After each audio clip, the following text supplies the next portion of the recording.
Good afternoon. Ito si Daisy Mandap, editor ng The Sun Hong Kong. Welcome sa special edition ng The Sun Interviews. Ngayong hapon ay natutuwa kaming dahil makakasama natin dito sa Facebook Live ang isang napaka-swerteng dating OFW dito sa Hong Kong na kailan lang ay nasulat. Siguro marami nang nakabasa dito, nasulat ang kanyang napakagandang kwento dahil pinamanahan siya ng kanyang dating employer dito sa Hong Kong ng 25 million worth of properties. At sa kanyang, it's to her credit na napalago niya ito. Kaya napakaganda niyang kanyang tinitirhan ngayon sa Baguio.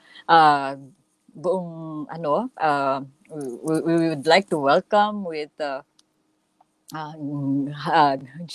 happily si Mrs. Daisy Budka-Eng. Yun ang tamang pronunciation ng pangalan niya. Mali yung Bukad-Eng.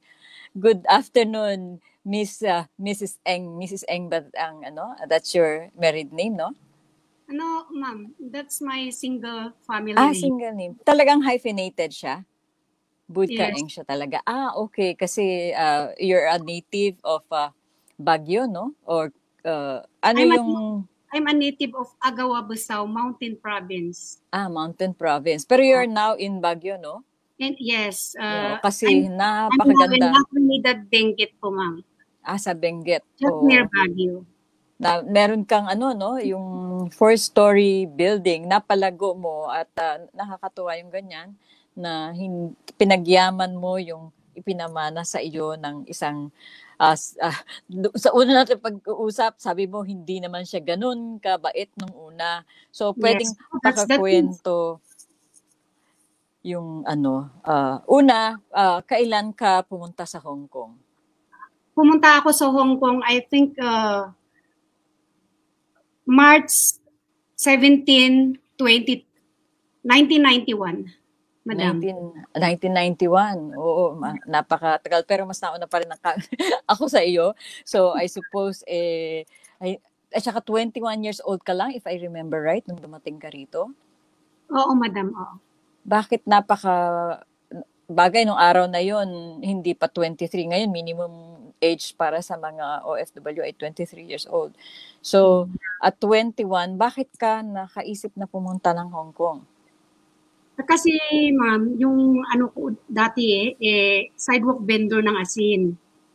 Oo nga daw. Yun. So, naisip ko na hindi naman siguro habang buhay na ganun na lang pagtanda ko. Kasi nakikita ko yung mga kasama ko, matatanda na sila.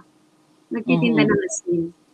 Oo. So, tapos, pero ang sabi doon sa isang interview sa'yo, kumikita ka na hanggang 300 isang araw. Ang magandang kita na yan at that time, di ba? So, kung 300 isang araw, nakaka-9,000 ka sa isang buwan. So, hindi na masama yun. At that time, ito pa yung nakita ko sa mga kwento, ang unang sinabi na salary mo, 900 Hong Kong? Yes po, yes po. Alam po ng HSBC yan, madam. Naka-checky kasi yun eh. Hindi ba, yun ba yung minimum wage? Parang hindi ko natatandaan. 3,200 something ata, 235. Parang ganun eh. 2,300 pay. 350, yes. Pero iniisip yan, nung nabasa ko, bakit 900? Hindi ko natatanda ang naging 900 ang sweldo sa mga domestic workers dito sa Hong Kong. Una kasing amo ko, madam, 1 year nag-break contract ako. Ayun. So, yun, nakuha ko si Mama Ray. Siyempre, alam mo naman, mga Pilipina dyan, pagkat sa patalim, kinuha ko na.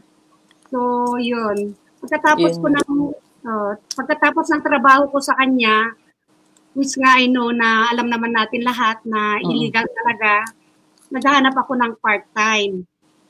Okay. So, namimit ko din yung part-time talaga, yung pinakamataas na salary ko for 1 month is 12,000 Hong Kong dollar. Patay yung katawan mo doon. Umabot ka ng 12,000? Oo, dahil from one part-time to another, nagugustuhan nila yung trabaho ko. I-recommenda ako sa mga kaibigan nila, kapatid nila. So fully book ako talaga sa isang araw. Oo, naniniwala ako dyan. Kasi at that time naman, hindi pa ganun kahigpit. Sabi lang nila, hindi pwedeng mag-part-time. Pero sa totoo lang, maraming nagpa-part-time. Basta tahimik lang. Well, of course, pwede natin pag-usapan yan kasi nandyan ka na. Pero Oo. open secret naman na may mga Oo. nagpa-part-time. At saka kung ganun na kulang naman yung sweldo sa iyo, kailangan talagang dagdagan, ano? Tapos, at that time, may asawa ka na ba? Yes, May madam. anak? Oo. Oo, ang bata mong nag-asawa. So at 21, dumating ka rito, may asawa ka na. Oo. May dalawa akong anak na iniwan na, 4 years old at saka 3 years old. Ay, ang aga mong nag-asawa. 4 years old. Hello, pwede mong nandyan sila? Hindi noon. Pwede nating kausapin. So, 4 years old. Ang hirap din nun, kasi bata pa ang mga anak mo. Ikaw yung naging breadwinner ba nung anong panahon na iyon? Yes, Pero ang laki ng kinikita mo, 12,000 Hong Kong dollars. Kahit medyo mababa pa yung exchange rate at that time, mababa rin naman ang mga bilihin, ano? Hindi, malaki yung exchange rate that time, madam, kasi time is 7. Umabot ka dun sa times 7. Oo, yun ang napot ko. So yun pa lang, ang laki na ng kinikita mo pala. Kasi meron akong isang part-time na 2 oras, 3 times a week. Nagbibigay sa akin ng 3,000. 3,000. Nung una, 1,000 din. Tapos tinaasan ng 2,000. Tapos tinaasan ng 3,000. Yun, mga foreigners yan? Kung naalala yung na-inews dyan na nakagawa ng airplane sa loob ng apartment, ako yung part-time na Pilipina doon sa kanila. Nung umuwi na sila sa England, nilabas sa veranda na malaking pintuan. Tapos inano ng plane. Ayun, so, isa lang yun sa mga part-time mo? Isa lang yun, pero marami sila. Oo. Marami sila. Kaya patay katawan talaga yun. So, bali ilang oras ang trabaho mo? Isang araw? Umaabot ka ng... 2 araw ko sa Kwan, doon sa 2 araw ko sa hindi, depende kung anong oras ko matapos. Usually 2 oras ko tinatapos yung trabaho ko kay Madam Marie kasi sa gabi naman ginagawa ko yung mga iba. Gabi. So hanggang gabi ka. So anong oras ka natatapos? Hindi, Madam, 2 oras kahit sabihin mo na kasi usually is 10 o'clock. Ako natatapos ng trabaho ko. Tapos, yun na, after 10, hanap na ako ng mga ibang part-time. So talaga namang ganun yung usapan nyo pala ni Madam Marie mo na libre ka namang magtrabaho sa iba. Kasi mag-isa lang siya sa bahay, ano? Oo, actually, Madam, kasi ang nangyari dyan, break contract ako sa una kong amo 1 year. Yun, nakita ko yan. Bakit ka nag-break ng contract, nag-terminate ng contract at that time? Sobrang pahirap ba? Hindi, mahirap talaga, ma'am, kasi stiin siya. Hanggang 2 o'clock yung after 2 o'clock, yung baby na, wala nang tulog, sayo na yung baby. So, paano ka makakakwan doon? So, ang nangyari, nag-break ako, pero sa awa ng Diyos, yung kaso ko naman, nanalo ako. But before na nanalo ako, nag-stay na ako sa amo ko kasi ang nangyari kasi dyan, nung nag-break contract ako, okay ba, madam, na ikwento ko? Sige, go. Nung nag-break contract ako, madam, hindi ako nag-post, yung nag-accommodate sa akin, na pinsan ko doon sa Repulse Bay. Oo. Tapos, nung nag-post ako sa Repulse Bay na I'm a Filipina, usually, di ba sa department store, looking for a employer. Uso na yan, no? Sa welcome, mayroong mga... Pupunit sila doon sa...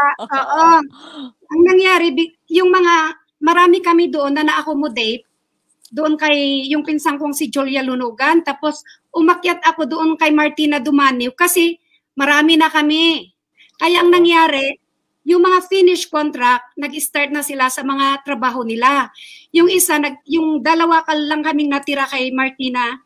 Tapos yung isang finish contract, nag-start ng 7 o'clock. 8 o'clock, may tawag. May tawag na, sabi niya na, are you Narcisa? No, ma'am, I'm Martina, sabi ni Martina. Yeah, because I was able to get your advertisement and welcome supermart here in Yeah. Prince Edward. Hindi naman ako nag-post ng ano doon ng advertisement ko. Advertisement, oo.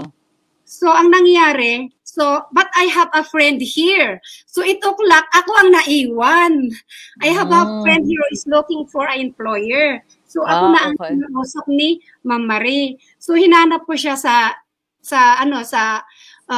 Prince Edward. Nung sabi niya, nakahawak siya ng basket. You know what? I got a lot of advertisement and welcome. Then I pray to God that parang nagbunot-bunot siya. I will going to, the first choice is the best. So, nagbunot siya. Itinawagan niya, alam mo mamang nangyari, nagkamali siya ng isang number. Nadayalan niya.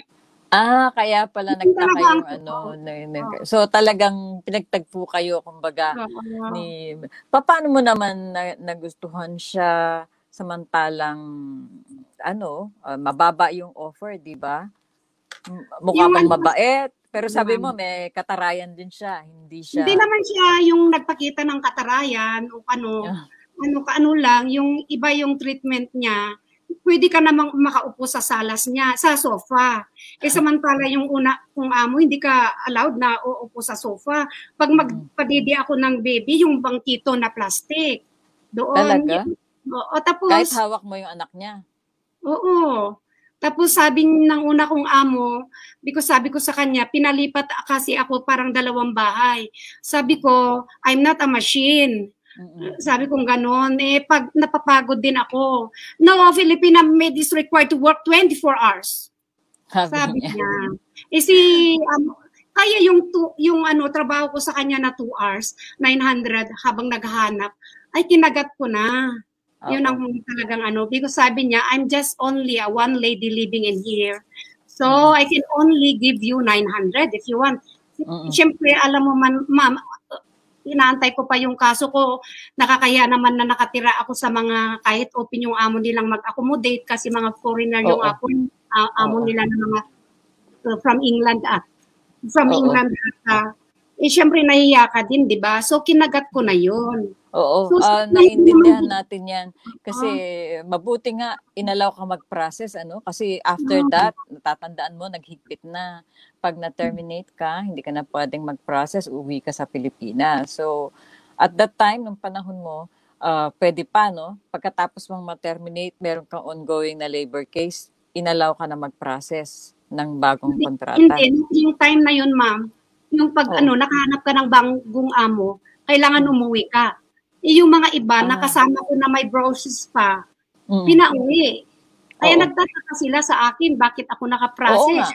So, it is a blessing in disguise na naman yun. Oo, kasi dahil sa katagalan ko sa Hong Kong, mas matagal ako sa iyo. Nung una, talagang pwede ka mag-process. Tapos biglang naghigpit. Sabi na nila, may 14 days na, di ba? Kailangan umuwi ka ng, tama, may 14-day rule na nung nandito ka. Kasi 1990, 1987, 89, bago nag-take effect yung 14-day rule. Kararating ko lang sa Hong Kong. So, meron ng 14-day rule nung time mo, pero inalaw ka na immigration. Kasi, yung bang gusto ko rin pag-usapan ito kasi maraming nakaka-relate talaga na yung ganyan, hindi pinapaupo sa sofa, medyo kakaiba talaga yung mga ganyan trato kasi may bata ka pa na dala-dala. At hindi tayo sanay sa ganun, di ba? Kahit mahirap ka sa Pilipinas, hindi ka naman tatratuhin ng ganun na nakapanibago.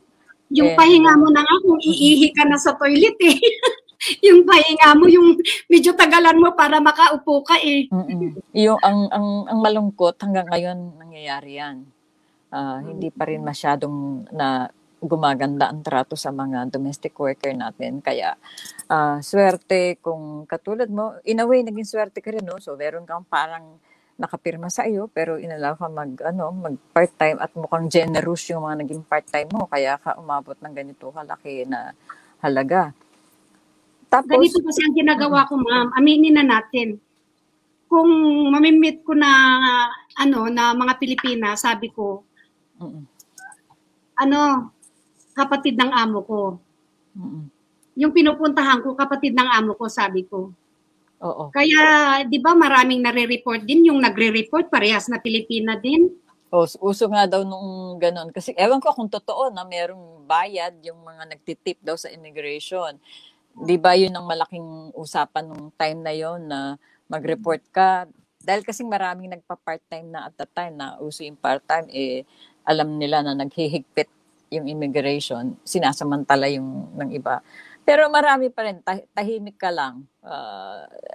I'm sure alam mo yan na hindi ka masyadong magkukwento sa mga iba dahil talagang may, lalo na pag nalaman nilang ganyan ang kinikita mo, 12,000, talaga namang maraming maiinggit dyan. Pero kumusta yung relasyon mo with yung mga kaibigan mo? Nakita ko doon sa mga litratong pinakita mo dito sa Hong Kong na nung nandito ka sa Hong Kong na ang daming mong barkada rin. Mga taga Mountain Province din ba sila? Halo-halo, madam. Kasi ang kasi every Sunday sa church talaga ako. So hindi active ka sa church. Oo. Tapos, yung mga linggo, pero libre, nakakalibre ka ng linggo. Yun din ang maganda minsan na medyo libre ka sa amo mo dahil talagang pwede kang makisalamuha sa mga kababayan. Ayun ang prayer ko. Nung nag-break ako, madam, yung prayer ko conditional. Yung sabi ko sa kanya, Lord, sabi ko, makahanap sana ako ng amo na pwede akong lumabas the whole Sunday para matuto ako, gusto kong mag-aral ng mga salita mo. Yun, binigay naman niya yung Sunday na the whole day. Kaso lang, hindi ko naman hiniling na yung amo ko, generous. Kaya napaka-kuripot, sa totoo lang. Napaka-kuripot. Si Madam Marie ito. Yes. Talagang. Ito ang katotohanan. Imagine sige, isipin mo ma'am, yung 900. Hindi man lang ginawang 1,000. Doon mo na lang siya makikita.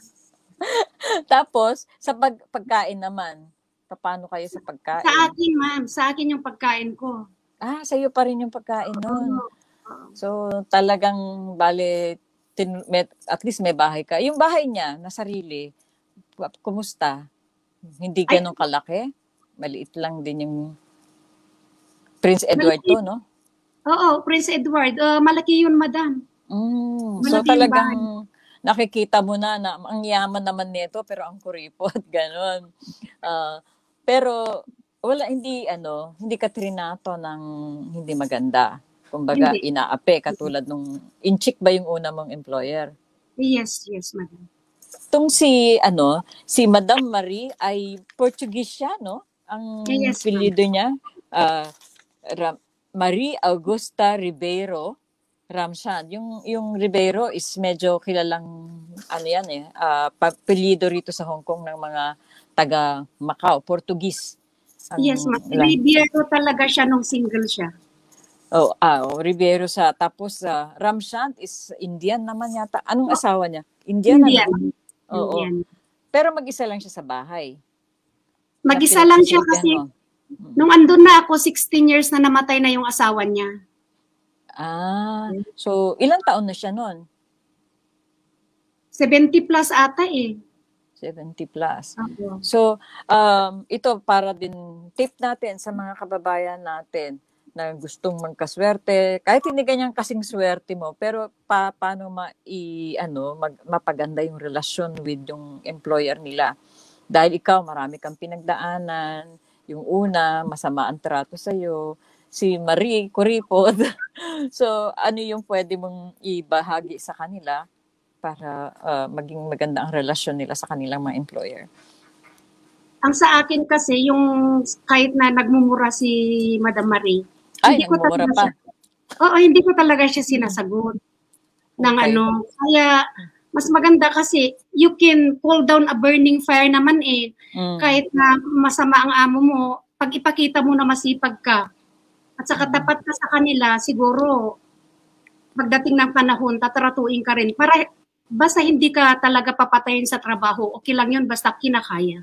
Kasi ako kung amo, 2 oras lang yung tulog ko. Yung una? Paano kang nabuhay ng 2 oras lang ang tulog mo? Ayun na nga, kaya yung paa ko, madam, noon talagang lumaki kasi mas mahaba yung tayo sa kakatayo. So, bale ganito yung ating no, yung sinasabi mo, papakisamahan mo kung at least maganda yung trato sa iyo. Hindi ka trinata katulad ng una mong employer. Sukuan nyo rin, di ba? Kung ganun kasama ang pagtrato sa inyo na hindi kayo tutulog ng maayos, tapos hindi ka makakaupo sa tamang upuan para lang kahit hawak-hawak yung masyadong mababa. So may hangganan kung bale yung sinasabi mo na yung pagtitiis dapat ng isang kasi domestic worker. Oo. Ang kasi niyan, yung gawin mo lang ng tama yung trabaho mo. Oo. Tapos maging tapat ka sa kanila. Makikita at makikita din nila yan. Tapos, natatandaan ko, doon sa nabasa ko, yung panahon pa naman nung nandun ka doon sa una mong employer na salbahe, ito ba yun yung narinig mo yung mga anak mo nagkakaproblema, kumakalat sa kalsada? Hindi ko matandaan yung context, hindi ko maintindihan. Tapos umiyak ka na lang, pumunta ka sa ilalim ng mesa at umiyak ka. So, ano yung buong kwento doon? Ayun, doon sa yun sa landmark na yung coffee shop doon, yung kainan ng mga Pilipinas sa second floor. May dumating na yung, di ba pag umuwi tayo, nagpapadala.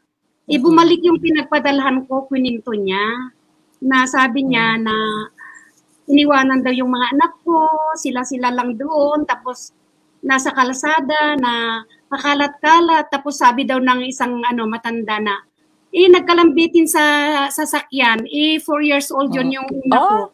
Sabi daw ng isang matanda na, ipamigay na ba ninyo yung anak nyo? Sinong may anak dito? Pamigay na ba? Yung ganun. Kaya ang ginawa, ang nangyari, ayaw kong makikita ako ng maraming tao, yung sa ilalim ng lamisa na kinakainan namin, pumasok ako doon. Sabi nga ng humahagul-ugul ako doon, sabi ng isa, nakakahiya ka dyan, lumabas ka dyan. Pero yun na yung pinaka, masaklap ba na narinig mo tungkol sa pamilya mo sa Pilipinas?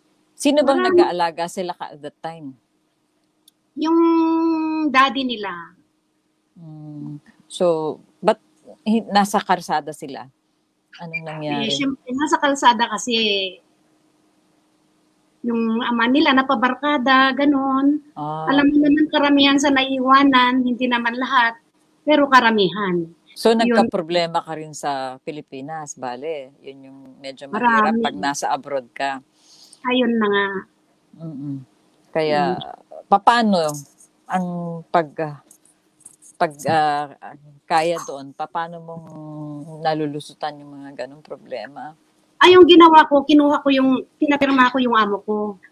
Sabi ko, kung gusto kong mabuo yung pamilya ko, kaya pag uuwi na lang ako. So sabi niya, how about if I will sign yung pirmahan niya lang daw niya yung asawa ko. Para makasama ko doon kasi yun nga, alam naman natin yung mga naiiwanan sa Pilipinas na kaya yun ang ginawa ko, pero yun pa rin Kaya pinauwi ko dito sa Pilipinas. Tapos yun na yun. Mabuti, hindi ka dito sa Hong Kong nagproblema na dahil pag nandito naman yung mga lalaki ay, ganun yun. Din ma'am. Ganun din. Siya? Nag-driver ba siya? Ay, wala ma'am. Wala siyang wala din siyang trabaho. Ako na rin. Kaya nga nag-start ako after yung part-time ko, last na part-time ko, nag-try ako yung wagwag. Nag-iimpake kami. Tapos doon ko na ipasok naman siya sa Forex. Sa Forex cargo. Ano yung wagwag? Sorry, hindi ko alam yung... Yung second hand sa Salvation Army. Ganun. Tapos binibenta nyo? Hindi. Pinapadala mo ba? Pinapadala ko sa Pilipinas, iniimbak ko doon, iniipon. Kasi sa Baguio, malaking negosyo din yan, kasi mga pangginaw, yun ba yung naipapadala mo? Alam ko, yung maraming kumukuha rito, yung mga pangginaw, dahil sa Baguio, pwedeng-pwede. Sa Mountain Province. Oo, halo-halo yun, madam. Kung ano yung makuha mo na isang van o lorry, yung hakot mo, doon sa Army, yun, isusort out mo yun. Oo, hanggang ngayon yata may mga ganyan. So, ang dami pa, nagne-negosyo ka pa on the side, bale. Habang Yes po, madam. Yes po. ang dami mong trabaho, may part-time ka, nag-sideline ka pa. So, talagang naman palang karapat dapat na umasenso ka kahit lang sa sariling sikap mo. Nakakaipon ka nun? Ang laki-laki ng kinikita mo? Actually, madam, alam ng ano yan yung umuwi dito na ano na nagtatrabaho ng PNB, si Ate Oo. Grace. Oo. Sabi niya, wala pa yung blessing ni Daisy, may million na siya. Iniipon mo naman sa bangko. Oh, yes po. Oh, sa PNB ka noon nagbabangko kaya alam nila. Alam nila yan. Hindi ka nagkautang? Ay, never akong inutang yung mga passport ko, never. Yun ang magandang isa pang magandang leksyon, di ba? Kasi alam mo, maraming mga nangungutang, nababaon sa utang. Kasi yan ang magandang nangyari, madam, nung hindi ko inutang yung passport ko. Tapos, syempre, umuwi ako after 2 years or 3 years, umuwi ako. Tapos, meron kasing borders ang amo ko na Dutch. Okay. Oo, meron siyang border na isang lalaki na Dutch. Tapos, kasi doon ako sa backdoor may room ako doon, malawak yung ano niya, doon sila. Sa guest room naman niya pinaupa. Ang nangyari, nung umuwi ako sa Pilipinas, second ata na uwi ko yun Tapos ang nangyari, itong maliwanag anak, wag na. Masyado.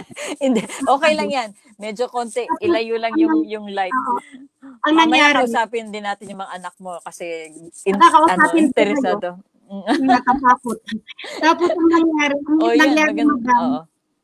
yung ATM ng amo ko, talagang tinatras niya yung susi niya doon kay ayun na yung sinabi ko. Baka mabanoon niya ito. Tinatras niya yung susi ng kwarto niya sa akin. Hindi siya trusted kasi sa karami daw ng mga Pilipinang tumira sa kanya, ako na daw ang magsasuffer, sabi niya. So, hindi niya ako natatras. Ang nangyari, mabuti na lang hindi ko inaano at umuwi ako yung tamang araw at tamang from airport, agad-agad ako umuwi sa amin. Okay. Ang nangyari, kasi ang amo ko pag mag-grocery yan, mga less than 100 o 100 Hong Kong dollar. So, may nag-purchase ng 1,500, parang ganun 1,008 or 1,615, ganun, na sa Welcome Supermart na gumamit sa kanyang ATM bang tawag dyan. ATM pa, oo. Tapos ang nangyari, itinaon pa sa araw ng yung pagbalik ko. Paglabas mo, oo. Pagbalik mo rito. Kaya nung umuwi ako kinabagabihan, tapos kinaumagahan, sabi ng amo ko, pagkatapos ko ng trabaho ko, sabi niya, pwede ba na ipirma mo itong pirma ko dito? Sabi niya, sabi ko, hindi ko gagawin yan, sabi ko. Tapos, ginawag niya lahat-lahat, kinalat niya, itinawag niya na may gumamit sa niya, ganito. So sabi niya nung I see your passport, tinignan niya. So sabi niya kay Philip, sabi niya, it is not Daisy because Daisy's flight is this day. Sabi niya, why should not, you try to check her passport. So chinik na yung passport ko. Chinik na yung time ng na purchase. Yung na-purchase, tamang-tama yung pag-take off ng aeroplano dito sa Pilipinas. Okay. So, at least, na-prove mo. Pero may sino daw ang gumawa nun? Si Sir Philip, yes. Si mismo. Kasi, yung pag-purchase na sa Welcome yung time, tamang-tama pag-take off ng aeroplano dito. Kaya kasi, pala bintang yan sa akin, pala bintang. So, lahat ng bintang niya, napapatunayan na wala talaga. Pero ang hirap din nung gano'n, na hindi ka pinagtitiwalaan. So, hindi kasi yung gawa daw ng mga Pilipina na dati sa kanya, ako daw ang magsasabi. Talagang niloloko siya. Sa totoo lang, yun din yung sinasabi ng ngayon, maraming mga nagnanakawan dito. Sabi ng iba, nadadamay. Pero, of course, kung kaya mong patunayan na tapat ka, hindi ka pa rin di ba, mapapahamak, hindi mapupunto sa yung mga sisi na ganyan na hindi totoo. So, another lesson yan, maging tapat lang palagi. Ilang taon ka nagtrabaho kay Marie?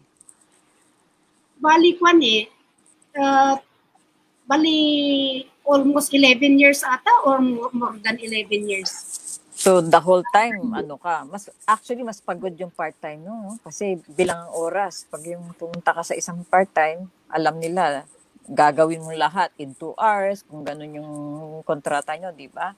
Kaya, pagod na pagod ka. Bawat bahay yan. General cleaning bale, di ba? Oo, kaya, yun, karamihan. Karamihan talaga yun. Hindi alam ng iba yan. Akala nila, dali-dali yung part-time. Pero, mas mahirap ang part-time kasi talagang pag pumunta ka sa bahay ng part-time mo, tatambak nila lahat yung lilinisin, di ba? Kasi ang tagal nilang hindi, wala silang live-in na helper. Kaya yung magpa-part-time, siya lahat ang gagawa. Alam ko yan, yung mga puting mga kapusina ko dati, lahat ng pinagkainan sa isang linggo, iiwan para pagdating ng part-time. Yung mga ganyan talaga sila. During that time, Daisy, ano yung pinaka-masakit na nangyari sa'yo? Ano yung hindi mo makakalimutan na experience? Either yung nangyari sa Pilipinas o yung directly doon sa amo mong dito sa Hong Kong? Ano po? Ano yung pinaka malungkot, nakakaiyak na experience mo during that time? Sa time na andun ako sa amo ko? Na nasa Hong Kong ka. Ay, yung sa unang amo ko siguro. Sa una pa rin. Sa una pa. Mabuti hindi ka sumuko. Kasi yung iba, suko kagad yun. Pag yung ganun na ayoko na rito sa Hong Kong, ganito pala yung mga tao rito. Maraming ganyan na sumusuko. Ba't hindi mo naisip sumuko? Ay, hindi. May time din na parang susuko na ako dahil sa mga pangyayari dito sa Pilipinas na nababalitaan mo. Oo. Pero hindi pa rin ako sumuko. At naging so dito naman tayo sa masayang parte na ng buhay mo, mabuti. Pero gusto ko lang din parinig sa iba, hindi basta-basta yung swerte mo dahil dumaan ka rin sa lahat ng mga pinagdadaanan ng marami. Nagsilbi sa isang employer na hindi makatao ang pagtrato sa iyo, pagod sa hirap, pero tinitiis mo, pinapunta mo rito yung asawa mo, hindi rin umobra. So, lahat ginawa mo para talagang lahat maayos. Ginawa ko na. Lahat na, kahit dito sa Pilipinas, ginawa ko na. Pero, tao lang tayo, sabi nga, enough is enough. So, eventually ba, nag-separate kayo ng, ng husband mo? Or hindi, ayos kayo? 2000, hindi po. 2011 po, ako nag-file ng annulment. Nag-annulment ka pala. So, talagang tumagal din. Siya yung nagpunta sa Hong Kong, tapos hindi umabra. Baka gwapo. Although dito sa Hong Kong, sabi nga natin, lahat ng pumunta ritong lalaki, nagiging gwapo. feeling gwapo ang sabi namin. Kasi talagang kahit hindi gwapo, na-experience mo yan bilang isang OFW rito na may asawa rito. Oo naman, may katrabaho nga siya noon na matanda, yung ganda yung niya Ganda yung pumatol sa kanya parang artista Ganun ba? Yung yung... Sa ganda mong yan? May mas maganda. Katrabaho din niya. Sa bahay? Katrabaho niya, matanda talaga. Pero parang artista yung pumatol sa kanya. Aray. Pero hiniwalayan ba niya bago siya umuwi? O pinilit mo umuwi? Hindi ma'am, yung katrabaho niya na parehas niyang lalaki. Ay! Talaga? Parehas niyang lalaki. Ibig kong sabihin, kahit hindi gwapo ang mga lalaki din sa Hong Kong, of course. Talagang lapitin sila. So, kasi yung matanda na lalaki na katrabaho niya, yung may pumatol sa kanya na artist. Parang artista yung gano'n. Okay. Hindi sa asawa mo. So, ganun talaga. Kung mo din sa ang daming tumatawag na mga ano, di syempre alam mo na, yun na lang. Yun na, isa pang experience yan ng maraming makaka-relate dyan. Kasi ang sabi nga namin dito, kasi kakonti ang lalaki, di ba? So, feeling pogi silang lahat. Kaya, isa pang, ano yun, masamang nangyayari dito kapag nandito yung mag-asawa dahil marami rin nagkakahiwalay kasi talagang may humahabol kahit nandyan yung asawa di ba? Tama. Yung after that, so sabi doon sa storya mo, nung gusto mo nang umalis sa Hong Kong, sumama si Marie sa'yo sa Pilipinas? Ay, o hindi. nauna ka muna umuwi? Nung umuwi ako na una, ma'am, sumama din siya. Yung okay. Yung una. Tapos nung nanganak ako, during yung turnover ng British colony sa China. 1997. Buntis na ako doon. Umuwi ako kay 1999. Okay. 19 Ang handover, 1997. 1997 ba? Oo. Umuwi ako dito sa 1999, ma'am. 1999 ng February. Umuwi ka, oo. Umuwi ako. Tapos, ayun, tumatawag yung amo ko na ano, dalhin ko si Baby Colleen doon, yung anak kong babae. Pang ilan na yan si Baby Colleen? Pangatlo? Ano po, ma'am? Dalawa yung iniwan mong bata, anak sa Pilipinas nung umalis ka, di ba? Kasi nung dinala ko yung asawa ko doon, nabuntis ako. Pangatlo na yon. Pangatlo na si Colleen. Okay. Kaya ka ba umuwi? Kaya nung dinala ko si Colleen na request ng amo ko, di ba 14 days, 2 beses lang, 14 days, 14 days, yung extension. Iniuwi namin yung anak ko, si Colleen. Pagdating namin ng umaga, tapos yun na pagdating namin ng gabi sa umaga, pag magising siya, hinahanap.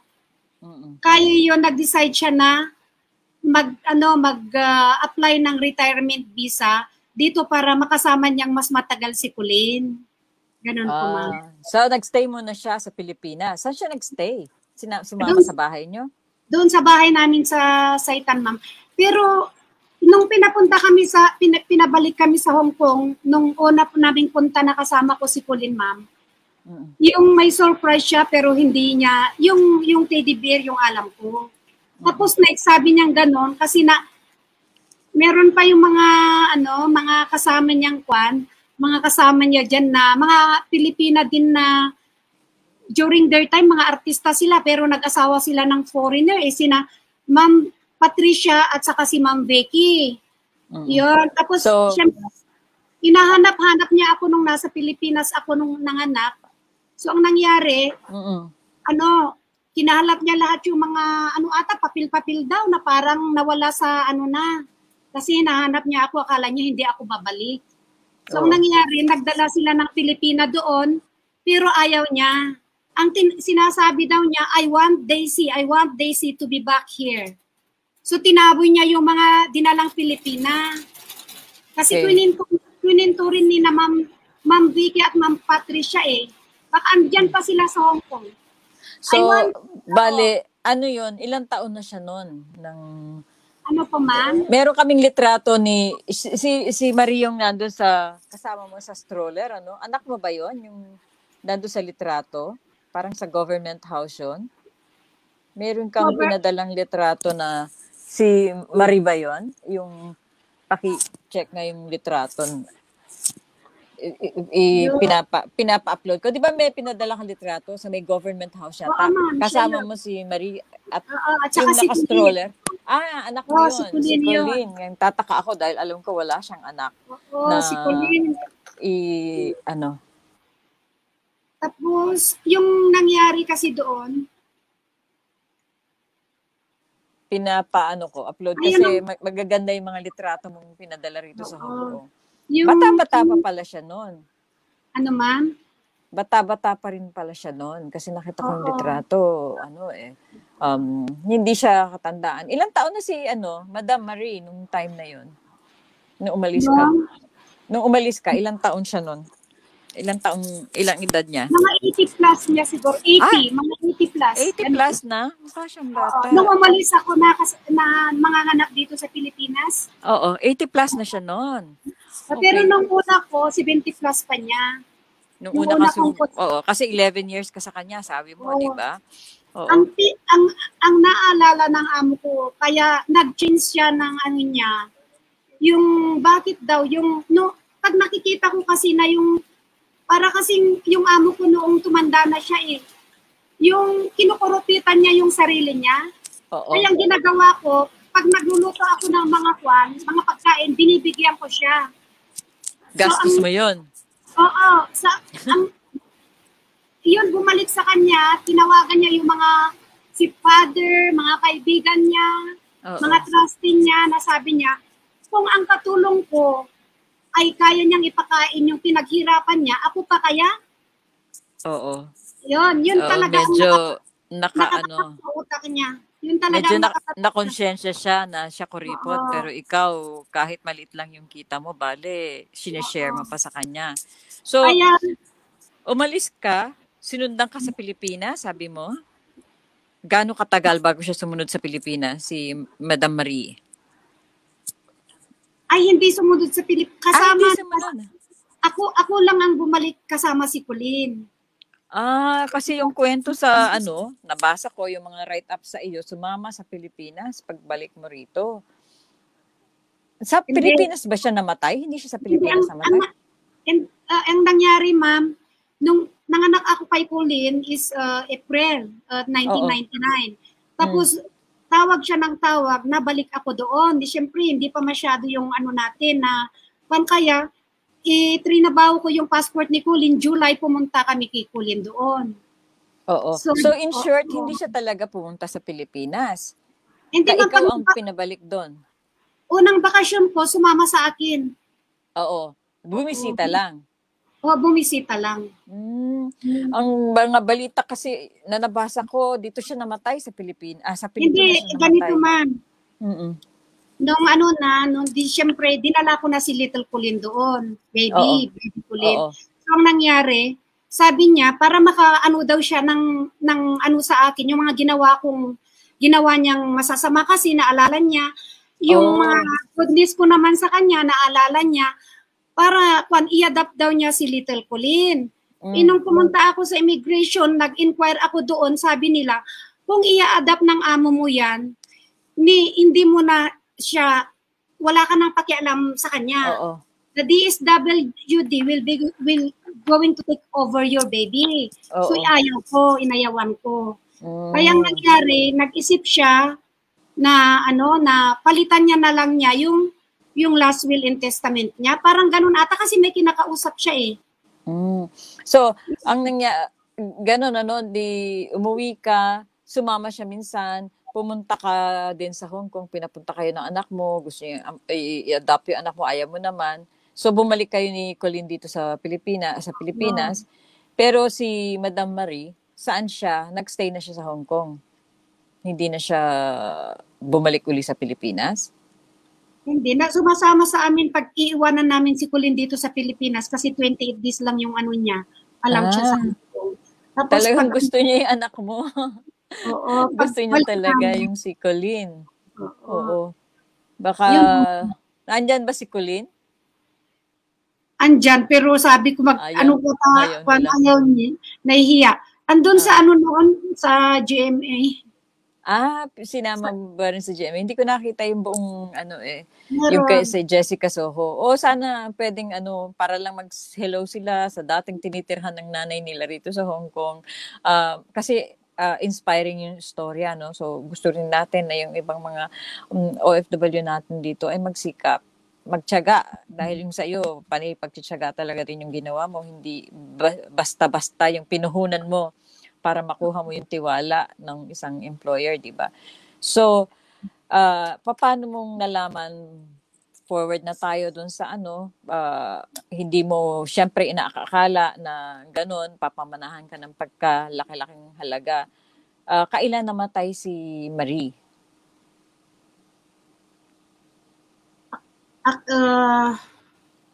2012 ba yun? andun yung ano niya eh. Oo. Andun yung puntod niya. At July 6, 2002 ata. July 2002. 2002. So, ang tagal na pala. So, kailan mo nakuha yung pinamana sa iyo? After 2 years, ma'am. After 2 years. Pinabalik ka ba sa Hong Kong? Para basahan ka ng last will and testament? Oo, ma'am. Kasi before na ma-approvean na magkuan naman siya ng last will niya, katakot-takot na interview sa kanya eh. Talagang para sigurado na alam dito niya yung ginagawa niya. Oo, dito kami sa Hong Kong naman nung nag-change siya ng last will and testament niya. Kaya lahat ng mga trustee niya sa Hong Kong and Shanghai Bank, pag punta doon sa apartment niya, tapos tinitreat siya sa labas. Ganon. Pag pumupunta doon, pinapapasok kami ni Colin sa loob ng kwarto namin para hindi namin marinig yung mga conversation nila. Yung mga trustee at yung mga kamag-anak, walang nag-resist? Wala naman, ma'am. Walang nag-resist naman. Gaano ba kayaman si Madam Marie? Nung namatay siya, syempre lumabas lahat. Marami siyang properties ba? Hindi naman yung mga lang, yung mga stocks. Stocks. Yung pinamana sa'yo, bahay ba o stocks? Iba naman yung bahay, iba yung stocks. So, meron din bahay and stocks sa kumpanya. Tinatayo namin ito, talagang wala na akong makukuhang iba na pag-finance dito sa Jubilee Growth Building. Yun, ko dito. Na-invest ko na dito. Yung galing, so yung pinagtayo mo ng jewel, house mo, galing sa talagang sa mana. Oo, galing talaga. Purely talaga galing lahat sa kanya, pati yung lupa kasi mahal naman ang mga lupa dito. Magkano in Hong Kong dollars lahat? Ayun na nga yung madam, yung medyo ayaw kong sabihin kasi may doon na sinabi niya doon sa parang may mga page kasi na kumuha din ng kwento ko. Oo, ang dami. Doon na ba't daw ako nagbabrags. Kaya sabi ko sa kanya, hindi mo alam, 2019 pa ako tinatawagan ng JMA. Hanggang sa ngayon na natapos na ito kasi tinanong ko rin yung purpose nila for encouragement daw para ma-inspire yung mga tao. So, it serves its purpose naman, sabi ko. Hindi mo ba alam na yung point doon is from salt to domestic helper, ito na yun, sabi ko. Kaya hindi ko naman Hindi, wag lang pansinin, maraming bitter pa rin. Kasi sa totoo lang, di ba, kakaiba yung experience mo. Para inggitin nga natin lalo, pakita naman ng bahay mo, ang ganda-ganda ng bahay mo, pwede makita, lalo yung iyong dining area, yung kitchen mo, na napakadaming halaman, pwedeng pakita natin dito. Hindi namin ma-share yung screen, ang dami namin inipon ng mga litrato, pero lalagay na lang namin sa The Sun later. Yung baka pwedeng pakita, yung hanging plants. Hanging plants ba yung mga yan? O paano nasa taas sila? Ma'am, nag-experiment kasi ako. Parang experimental ko yung una dito sa baba. So, nung nakita kong nagtatribe na yung mga ganong klaseng moss, so, halika dito anak. Nagpahang na ako dito. Ninihang ko na dito yung mga nilagay ko na yung mga nakakaibang design ko. Patingin naman. Yun din, inspiring yung mga patingin yung mga litrato. Mga ferns. Ang ganda. Ayan po tayo dito sa ayan po. Yung nasa ceiling. Marami yung nasa bandang ceiling. Yung nasa ceiling. Sandali tatatayo. Oo. Sandali ma'am, tatatayo. Punta ako dito sa kitchen. Ito yung kitchen natin po. Ayan. Ayan, ang maganda. Ang ganda-ganda ng Yung kitchen ba yan ay para doon sa hostel ba yung sayo? Ano po? Hostel ba yan? Yes po. Ito po yung yung Oo. Ito po, madam, yung sa tuktok ng ano natin, yung sa hanging garden natin. Ayan po sila. Ang ganda. Nakikita po? Ganda. Ikaw yung naghalaman lahat niyan? Yes po, madam. Yes po. Ang ganda. Mostly, Parang kakaiba na meron buhay-buhay. Ilang floors yung building mo? hanggang sa penthouse po, hanggang sa 6th floor po tayo. Bali, yung square in possession niya, madam, is yan po. Yung square in possession po ng ng Jewel Igorot building ay hanggang sa 6th floor. Bali, yung square in possession ay hanggang 4th floor at saka ito yung penthouse natin, ito first floor at saka 2 floor po. 2 floors. So, yan ba may bubong pa yan? Yung penthouse mo? May bubong pa siya? O kasi merong baging-baging sa taas. May bubong. Yes. Skylight po, ma'am. Skylight. Kasi skylight. Ang ganda. Nagtatanggap ka ng mga nagtuturista sa Benguet na parte, pero malapit sa city pa. Yes po, madam. May mga transient po tayo. May mga Oo, ang ganda-ganda. Yun lang ba yung main source of mo? I'm sure matutuwa si Marie dahil malagong-malago yung pinamana sa iyo. Kitang-kita na pag-iyaman kaysa ayun ang problema ng iba dahil alam mo naman din na kung hindi ka maayos maghawak ng pera ay hindi rin naman tatagal yung ganyang Ayan yung mga adopted cat natin, cute. Oo. So, yan ang main source of income mo ngayon, bale? Yes, may mga transient tayo, may gym din. Tapos yung restaurant, kai-close ko lang nung July 26. Tapos nasa catering at saka venue na lang kami ng mga all kinds of occasion, ma'am. Ay, sorry. Nawala ako. Saan ba ako? StreamYard. Saan ko makukuha yung StreamYard? Ito naman yung... Nawala ako pa. Ha? Ayan. May tayo dito. May mga collection tayo. Oo, may mga collection tayo dito ng mga mga antique na wood carvings.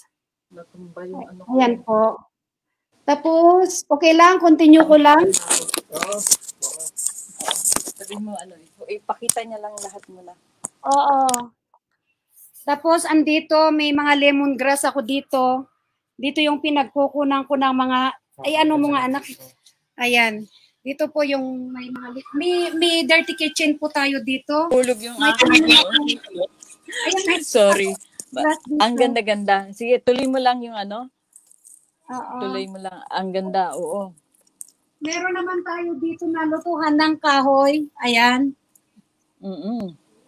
Ito yung mga lutuhan ng kahoy natin. Kasi, pag minsan kasi, ang dami kasing nasisira mga kahoy nung nagko-construct kami. Kaya sayang din. Kaya nagpagawa ako ng lutuhan dito ng kahoy. Oo. Oo. Wag lang... So, sa loob ng bahay, may mga taniman ka. Pwede mo na rin kunin yun na Dito may table. May table din tayo dito na kainan kung gusto Pero natamaan ka rin ng pandemic, So, yung restaurant mo, sinara mo muna, pansamantala. Yes po, ma'am. Pansamantala. Oo. Pero at least, yung transient, meron pa bang turista ngayon sa Baguio? Isa din yun. Lahat naman ng business ngayon, ma'am. Talagang Talagang may problema, Pero at least siguro meron ka namang enough earnings. Yung mga anak mo malalaki na, hindi na kailangan hindi naman pinapaaral. Kumusta naman sila? Naka-graduate naman sila? Yung isa nag-graduate ng accountancy na. Tapos itong isa, cream naman itong isa. Pero cream as parang first yung ata sa daw yun, requirement ng as a law. Okay, maglo-lawyer siya. Oo. Pwede ang criminology. na mag-law pagtapos. So, happy ka naman, hindi, well, napahamak yung mga anak mo, kahit sabi mo dati, pasabit-sabit sa jeep. Yung, wala na ba yung yung sumasabit sa jeep mo na panganay mo, nandyan ba? Ay, nasa bahay namin sa Saitan, ma'am. Siya ang nagmamanage ng yan. Yung sa Saitan din, siya ang nagmamanage doon. May branch ka pa doon. May bahay ako sa Saitan. May hostel ka rin. Oo. So at least nakakasama mo sila. I'm sure natutuwa si Marie na kahit papano hindi mo pinabayaan yung ipinamana sa iyo at patuloy ka pa rin doon sa pagtatrabaho mo na naging puhunan mo para pagtiwalaan ka. Yes po, ma'am. Napaka-inspiring. At wag mong isipin yung mga bashing kasi kailangan natin, lalo ngayon sa panahon na ito, na medyo, na-depress ang lahat. Sabi mo nga, may mga negosyong nalulugi. Pero kung patuloy na magsisikap, I'm sure, alam mo yan, ay gaganda pa rin yung buhay. May advice ka ba sa mga kapwa natin, mga Pilipinong migrant workers dito sa Hong Kong? Sa lahat ng ating mga tagapanood, while we are still living in this world, there are some people who wants to put you down, slow you down either. But if you can move faster with good purpose, just keep on moving forward to make your dreams come true. I-claim na lang natin, sabi nga ng Panginoon sa Jeremiah chapter 33 verse 3, "Call unto me and I will answer thee, and shew thee great and mighty things which thou knowest not." Basta gawin lang natin ang trabaho natin ng tama at tapat. We just do our best and God will do the rest. Yun, magandang magandang lesson. Sana nakikinig. Actually, ang daming nanonood sa atin ngayon. Maganda palang oras na ito. One of the best times kasi usually sa gabi kami dahil alam natin doon lang nakakapahinga yung maraming migrants. Pero nagulat ako, ang daming nanonood.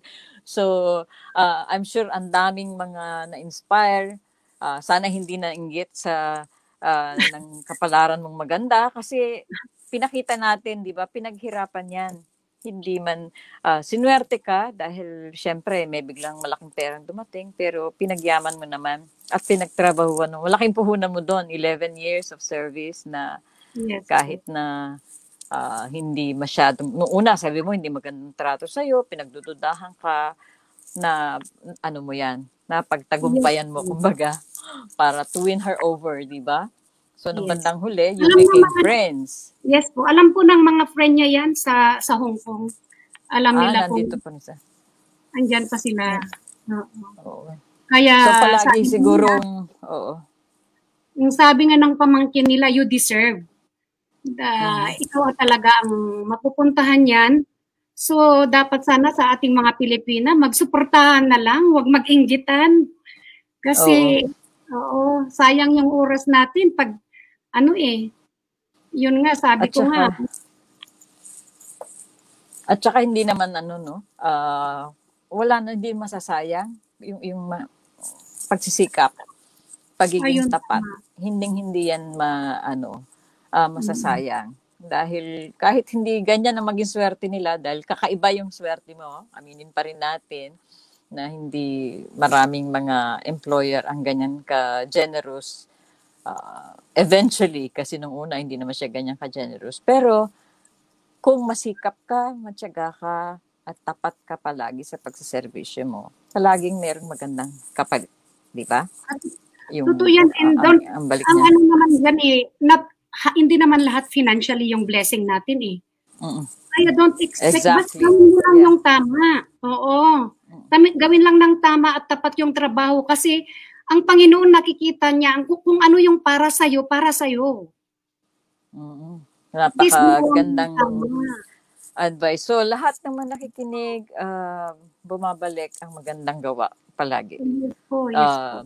Yun lang siguro. And again, congratulations, Stacy. Napakagandang kapalaran, pero mas maganda na napaglago mo at you really deserve it naman after all the difficulties that you had to go through working with an employer who was difficult at first, diba? Sabi mo nga. So, yun lang. And again, from us here in Hong Kong, sana lalo ka pang umasenso at para makatulong sa mga kapwa mo rin. Thank you po, Madam. Okay. Goodbye and salamat sa interview. Hello sa lahat ng mga domestic helper dyan. Sige, tsaga-tsaga lang. Tsaga-tsaga lang. Magandang narinig nila and dapat gayahin nila. Kasi pinaghihirapan yan. Hindi po yan swerte na bumabagsak lang basta galing sa langit. So, from us here sa The Sun, thank you very much, Daisy. Thank you din po for having me. Thank you. For Menget. Okay. Goodbye. Bye. Bye.